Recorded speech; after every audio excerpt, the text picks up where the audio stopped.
अकबर का गुस्सा। अकबर हिंदुस्तान के बादशाह थे। वह जो भी चाहते थे वह पल भर में उनके सामने हाजिर हो जाता था। उन्हें दुनिया की किसी भी चीज़ की कमी नहीं थी और इसी वजह से वे थोड़े घमंडी हो गए थे। यह बात बीरबल से छिपी नहीं थी। एक दिन उन्होंने तय किया कि वह अकबर को उनकी भूल का एहसास कराकर ही रहेंगे। एक दिन बीरबल साधु का वेश धारण करके शाही बाग में उस समय जाकर बैठ गए जब अकबर वहां सैर करने आते थे। जब अकबर ने एक साधु को वहां बैठे देखा तो उन्हें बहुत गुस्सा आया। वे चिल्लाकर बोले, अरे तुम कौन हो? मेरे बाग में आकर क्यों बैठे हो?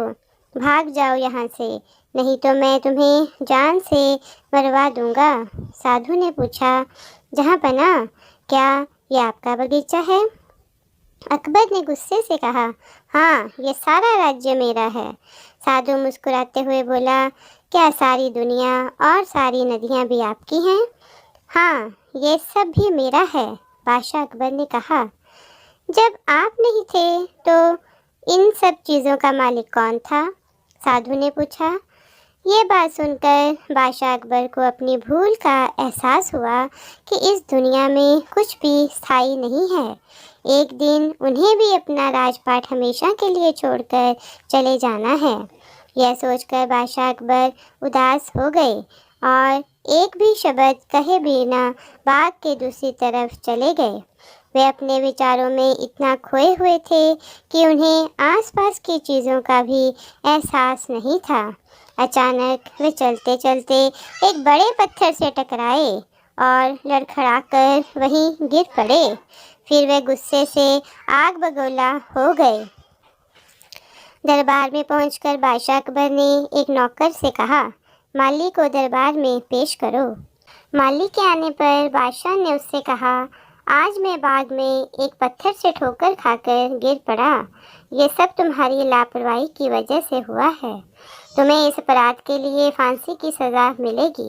यह सुनकर दरबार में बीरबल सहित सभी लोग हैरान रह गए। वहाँ सन्नाटा छा गया। इतनी सी भूल के लिए फांसी की सज़ा? माली ने बादशाह अकबर से माफ़ी मांगी, परंतु वे टस से मस नहीं हुए। जब दरबार समाप्त हुआ तो माली बीरबल से मदद मांगने गया। बीरबल ने उसे दिलासा देते हुए कहा कि वे उसे अवश्य बचा लेंगे। अगले दिन माली को बादशाह अकबर के सामने दोबारा बुलवाया गया। उसने फिर क्षमा मांगी, परंतु अकबर का फैसला नहीं बदला।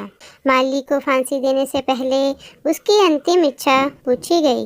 माली ने आगे बढ़कर बादशाह अकबर के पांव पर थूक दिया। यह देखकर बादशाह अकबर के गुस्से की कोई सीमा ना रही। तब बीरबल बोले, महाराज, यह तो आपका बहुत वफादार आदमी है। अगर आपने इसे शाही बाग की छोटी सी भूल के लिए फांसी पर चढ़ा दिया तो लोग आपके बारे में उल्टी सीधी बातें करते। इसलिए इसने जानबूझकर ये गलती की ताकि यह लगे कि इसे नाजायज़ सज़ा नहीं दी गई है।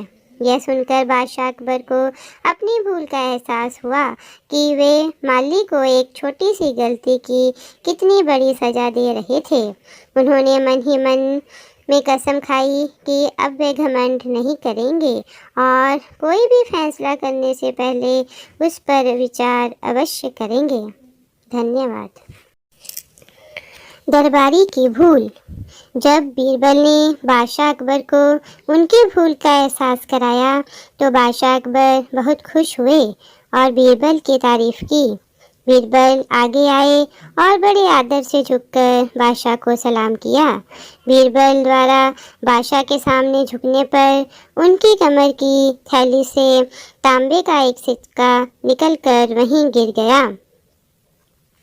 बीरबल उसे कालीन पर तलाश करने लगे।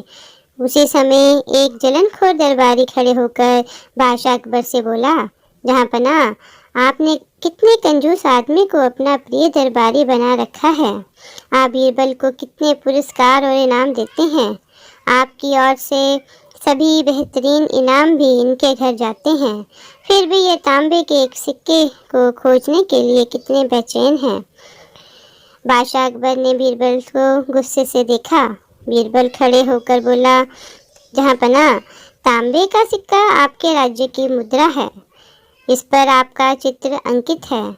अगर ये मुझे नहीं मिला तो इस पर किसी का पैर पड़ सकता है और आपके प्रति वफादार होने के नाते मैं ये कभी नहीं देख सकता।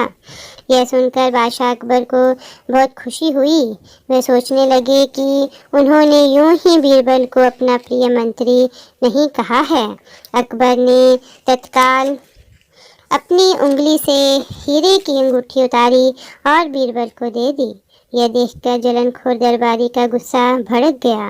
वह बोला, जहाँपना, मेरी समझ में नहीं आता कि बीरबल में आपको ऐसा क्या दिखाई देता है जो आप सदा इनका ही पक्ष लेते हैं।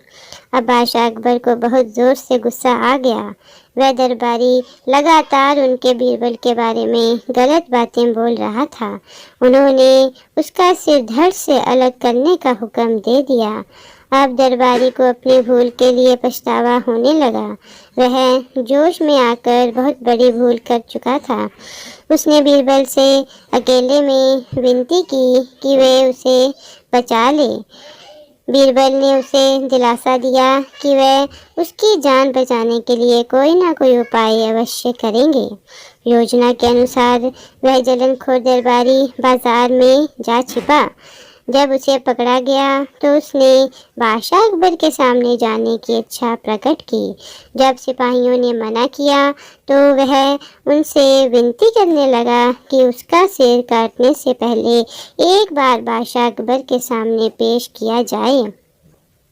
जब दरबारी को दरबार में ले जाया गया तो अकबर को फिर गुस्सा आ गया। वे बोले, तुम्हारी समझ में नहीं आया? मैंने इसका सिर धड़ से अलग करने को कहा था। मुझे इसका सिर चाहिए। दरबारी बोला, जहाँपना, मैं आपको नाराज़ करने के लिए माफ़ी चाहता हूँ।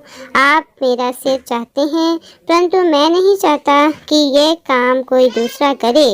ये काम अच्छी तरह पूरा हो सके, इसलिए मैं स्वयं ही अपना सिर आपके सामने पेश करता हूँ। फिर दरबारी ने अपनी पगड़ी उतारकर अकबर के पैरों में रख दी। दरबारी की बात सुनकर बादशाह अकबर का सारा गुस्सा दूर हो गया। वह मुस्कुराकर बोले, बहुत अच्छे, तुमने अच्छा काम किया है। मैं तुम्हें माफ़ करता हूँ। अपना सिर वापस उठा लो। धन्यवाद।